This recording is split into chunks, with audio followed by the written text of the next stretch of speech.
Well, if you didn't know, our church has a security task team, and this task team reports directly to our church operations team, and Bob Strachan is our chairperson of our security team, and so he's going to lead us in this refresher training, kind of more a condensed version of what we learned a couple of years ago. Well, good morning, everybody. Thank you for hanging out here for the next 20, 30 minutes. I do appreciate your time, and I will try to be respectful of that. This is the fourth training that we have held in the 3.5 years that we have been diligently looking at keeping Christ United Methodist Church a least likely target. And I have chaired this committee of 6, of which I'm one, for 3.5 years, and when I started, I had hair.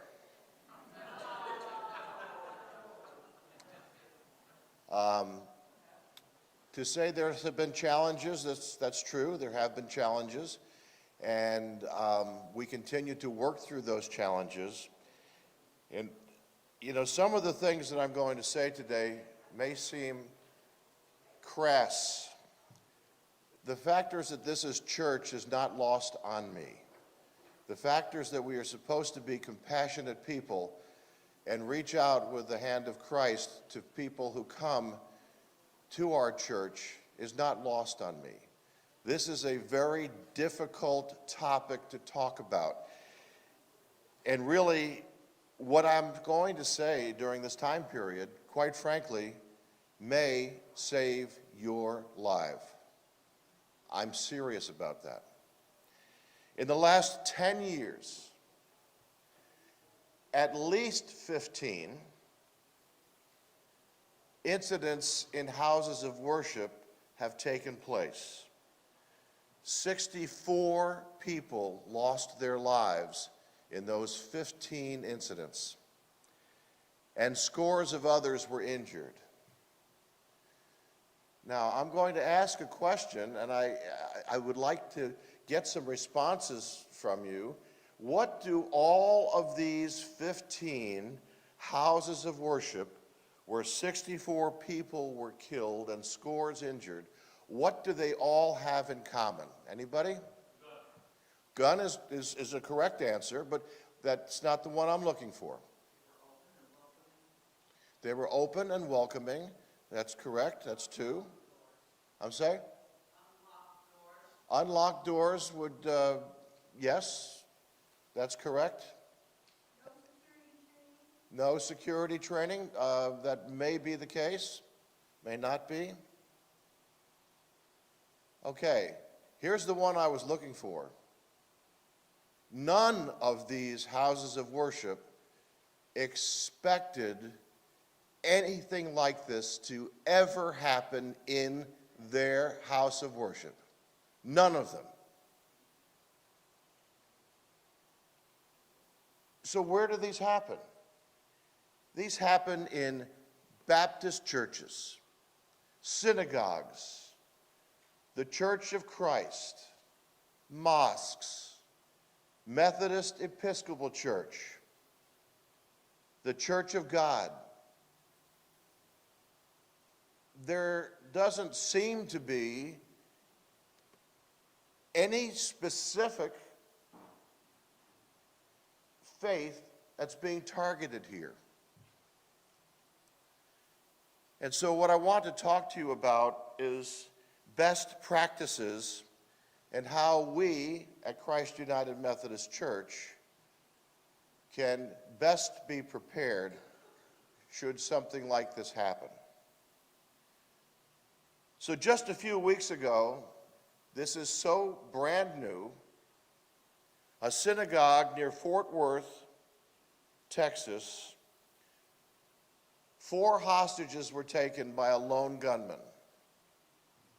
In this particular instance, the rabbi felt compassion for a gentleman that showed up at a window, and he let this person in. And as he was making a cup of hot tea for this gentleman, that's when the gun came out. 4 hostages were taken. 1 was released during negotiations. 11 hours passed. The reason for the gunman and where he was because there was a prison that was housing an individual that he and others who have since been arrested in Europe wanted to be freed. Well, this wasn't going well. And in the 11th hour, he told the remaining 3 hostages to get on their knees because he was going to execute them. At that point, the rabbi grabbed the chair and threw it at the gunman, distracted him, and the 3 were able to escape unharmed. The SWAT team came in and did kill the gunman. Now, if you all remember what the rabbi said, it was the safety training that their synagogue had repeatedly done that allowed him and the others to know when to take action and when to flee. In this case, the only death was that of the gunman. Now, I didn't even talk about schools. I mean, how sad is that? But again, nobody ever expects this to happen. So what do we at Christ United Methodist Church do to keep us as safe as possible? One thing of a disclaimer is, this security team that we have, it's a task team, we can't guarantee your safety. We can work as diligently as possible to make us a least likely target. So what do we do? Well, we have cameras and signage spread around the campus. The preschool is also involved in this. We have cameras inside classrooms where kids are. These are all monitorable, and we have these. We have safety blackout shades and blinds in every room on this campus so that if we have to go into lockdown and you're in the hide mode, you can block any view access of an individual who's trying to do harm. We have walkie-talkies, and some folks have wondered, well, why do we need walkie-talkies? Well, because it's the only way we can communicate with the nursery. It's the only way we can communicate with Sunday school classes. I know at the moment we really only have one, but it's the only way we can communicate with the folks in Adventure Kids.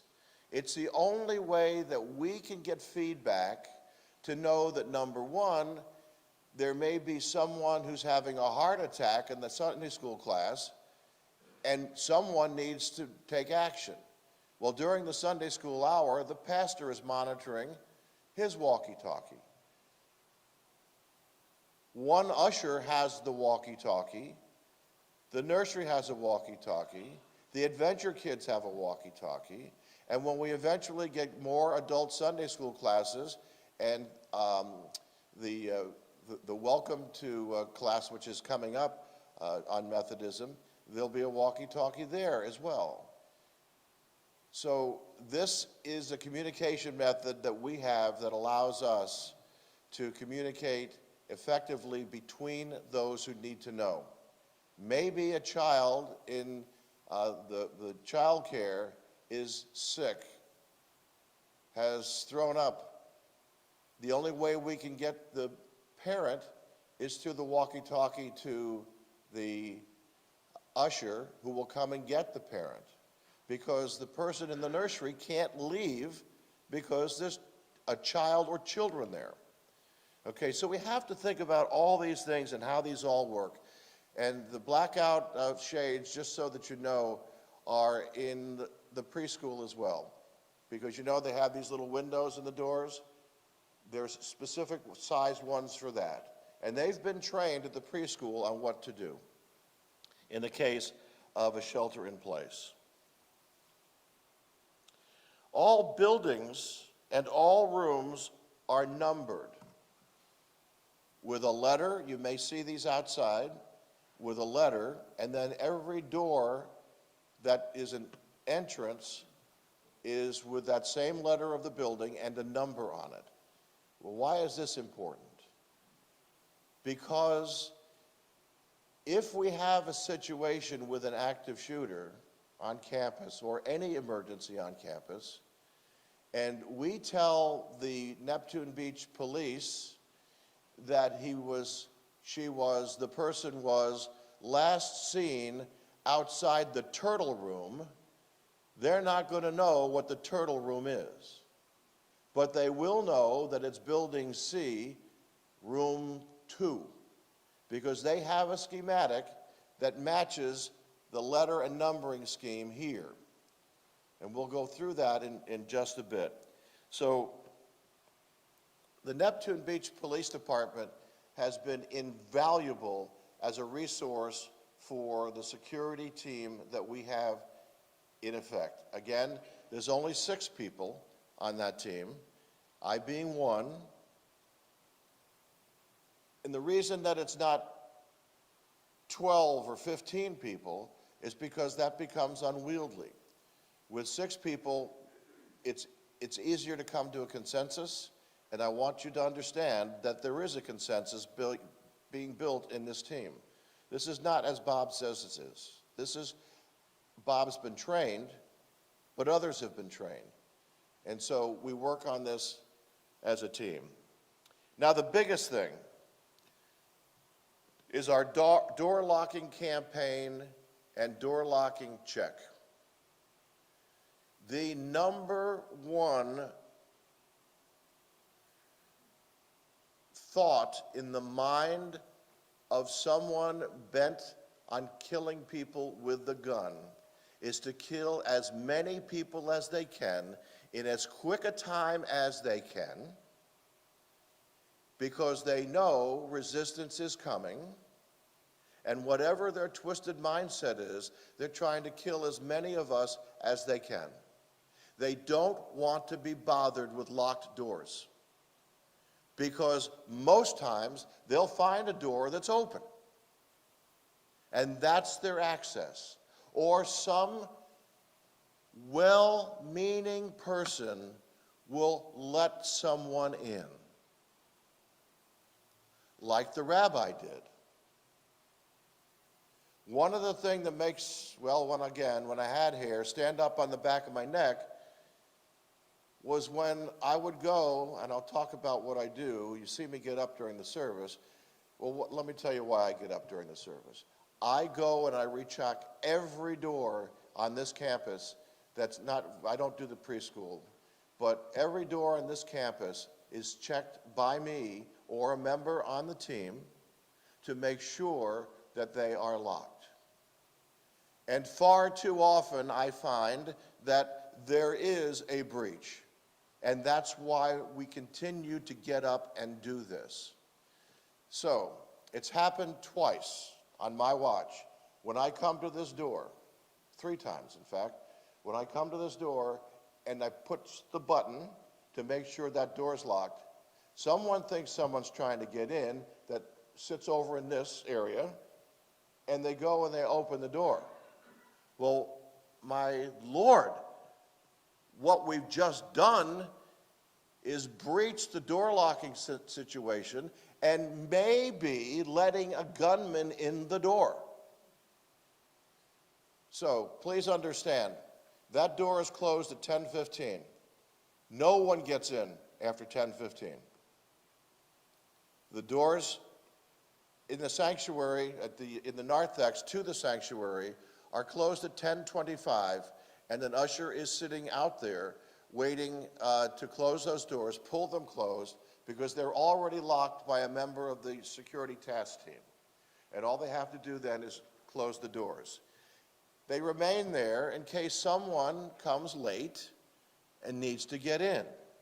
But they're also a set of eyes to make sure that at least it looks like someone, and again, this is profiling, I get it, I understand this is church, but if someone's coming on a sunny summer morning when it's 82 degrees and they've got a winter coat on and a backpack, we may not want that person to come in.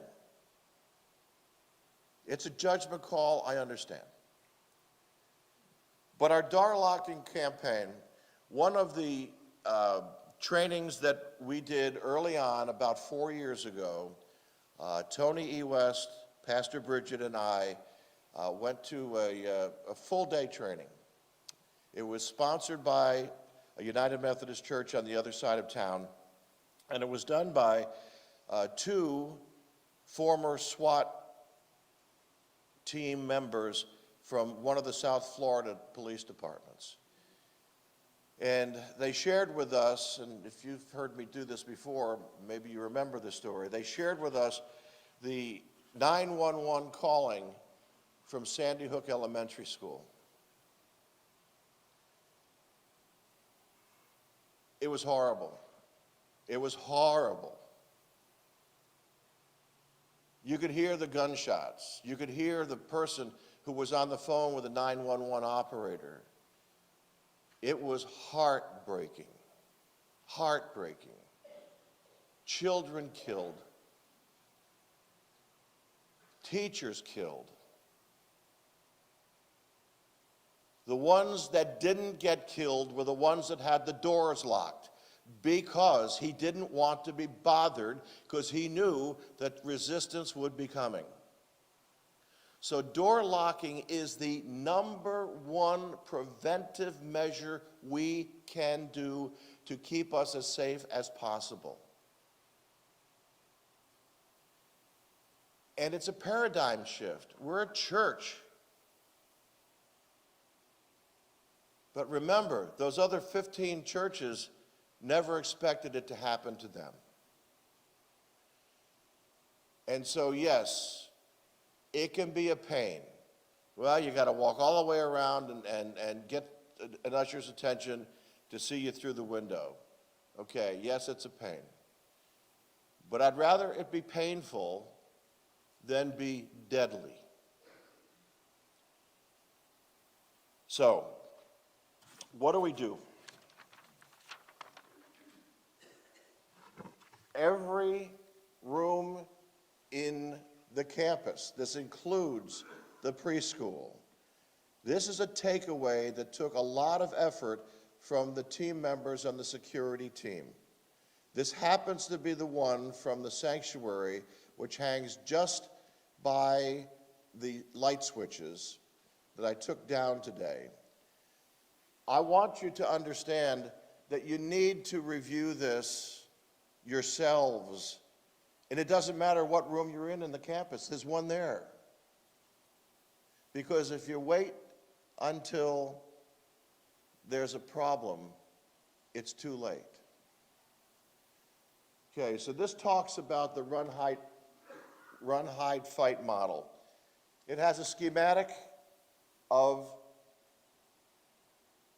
the church portion of our campus.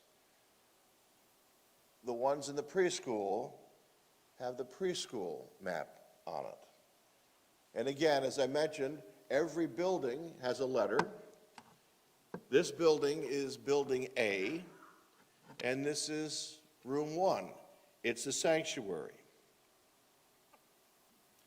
Talks about the exits. They're clearly marked. They all have crash bars. The factors that you're locked in doesn't mean you can't exit. It means someone can't get in. So, what do? If a gunman comes in here? You try to run.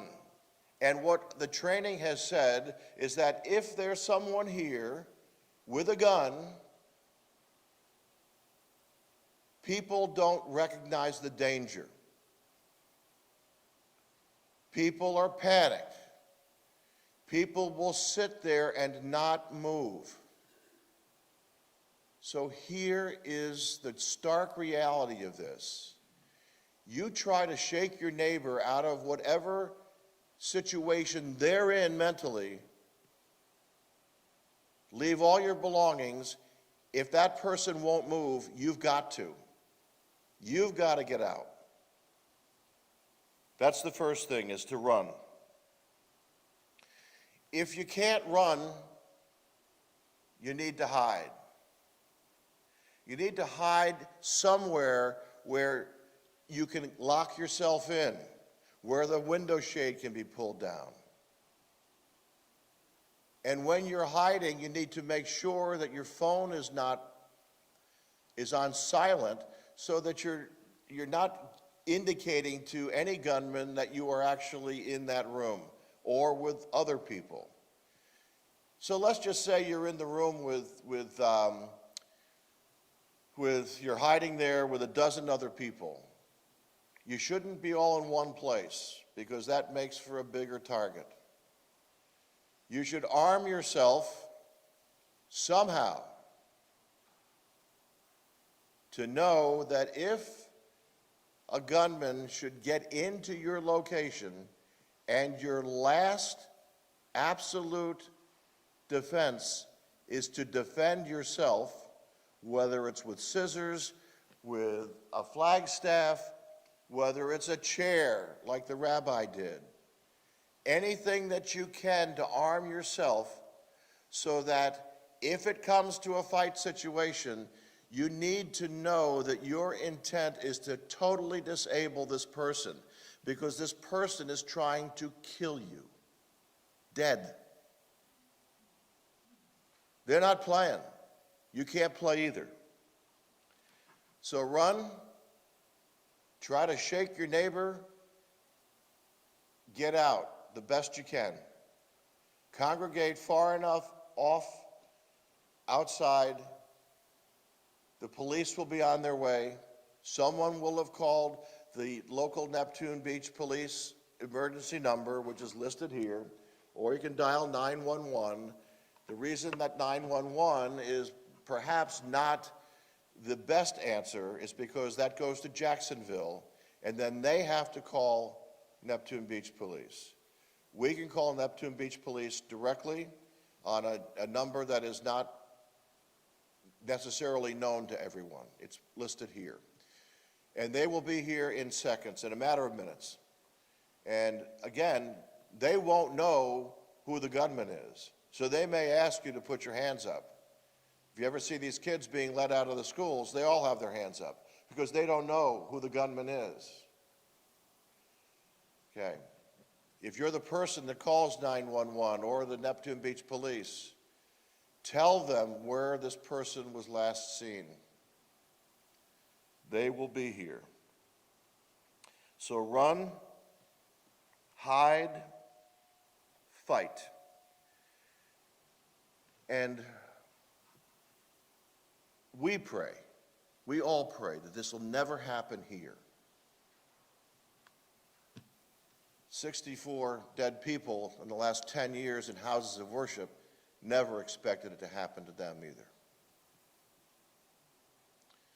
So that's really all I have to say. I would like to take this remaining few minutes to take questions, and I'll provide answers as best I can. Yes. Something that you brought up early on, I wanted to have a little more detail on. As you know, Virginia and I usher monthly. Right.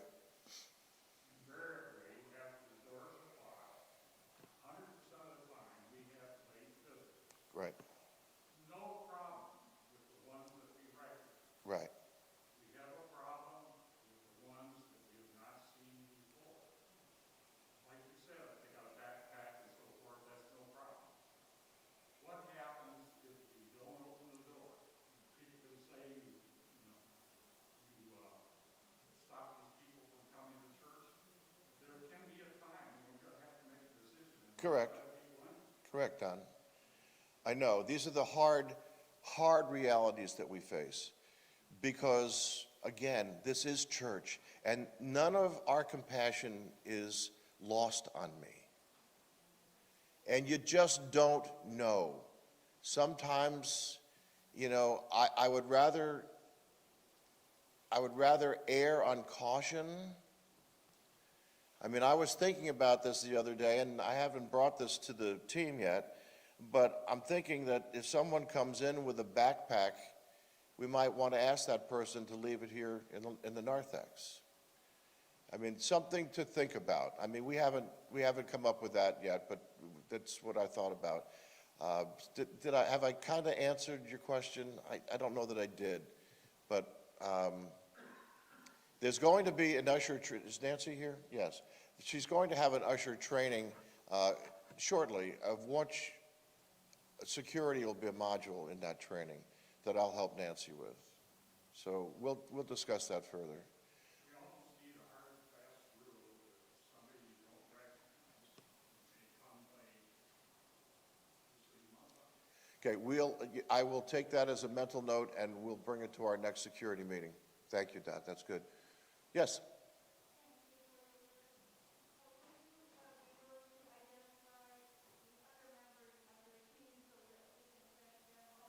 Yes, if the members of the security task team would please stand. I believe they're all here.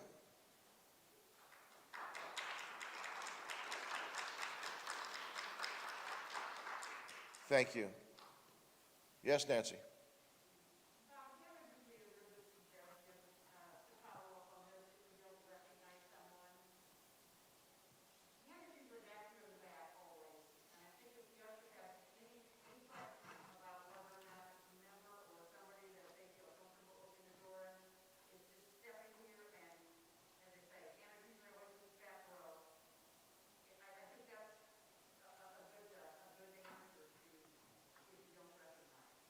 I think it's a possible solution. What I'd like to do is I'd like us all to discuss this together as a team to see, you know, I really want you to know that the folks that just stood up, yeah, I write the agenda and I lead the meeting, but this is every one of these folks has a specific reason why they're on the team. And man, there's nothing that's said that anyone doesn't take with serious thought. And so we'll bring that, Nancy, we'll talk about that even before our last meeting. Yes, here? What about control of keys? Keys?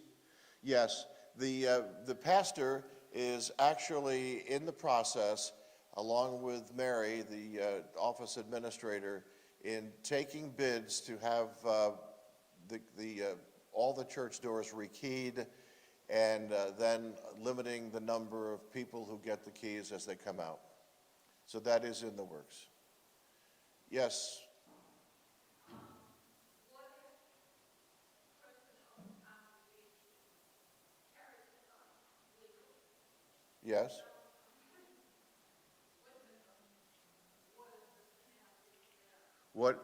So if we have a person in the congregation who has a concealed weapon permit, is that what your question is? There's no problem with that I see, that the security team sees. We don't know who may be carrying. It's not, you know, they have a right to do that. One of the things that we don't do is we do not put those, this is a gun-free zone signs on, because that is a surefire magnet to someone who knows that there are no guns here. Norm? But we don't allow open carry. I'm sorry, Bob? Okay. Yes? Maybe we should put a sign up that says every member carries a gun. Yeah. You know, interesting, in Texas, they do have open carry, and in Texas is where some of these events took place. Sonny? Will those persons who have keys, people outside groups using our building with keys, are they going to receive the same? The keys distribution will be much tighter than it is today when we redo this. I found out last week that there is an outside organization who has left the door unlocked, and that's a problem. That's a real problem. Happened to me this week, 8:30. Yeah, it's a real problem, and Pastor Nelson is addressing that as we speak, and I think we should have a solution here in the next month or so. Anyone else? Okay, what I'd like to do now is just end, and I don't have anything prepared for an ending, but I just want you to know that we are a church, we are compassionate people, and it's a very, very difficult situation to know who to let into this church, and I understand that, and sometimes erring on caution could be the better deal. One of the things that I forgot to mention is that anytime, you know, we're more likely to have someone come in and disrupt the service. And anytime a situation like that happens, the Neptune Beach Police want us to call them immediately. And we will do that. And there have been times when we've had some folks in here that have done that. The other thing I want to make sure that you know, and if you're doing this in restaurants or wherever you might be, know where your primary exit is and where your secondary exit is. I know that there are people here who do that on a routine basis to know exactly how they're going to escape and get out should the need happen, need arise. So if there are no more questions, there's some football games on today that I know a lot of you want to see. And there's lunch plans, and it's still early enough. You'll beat the Baptist to the buffet. And I thank you all for your attention very much.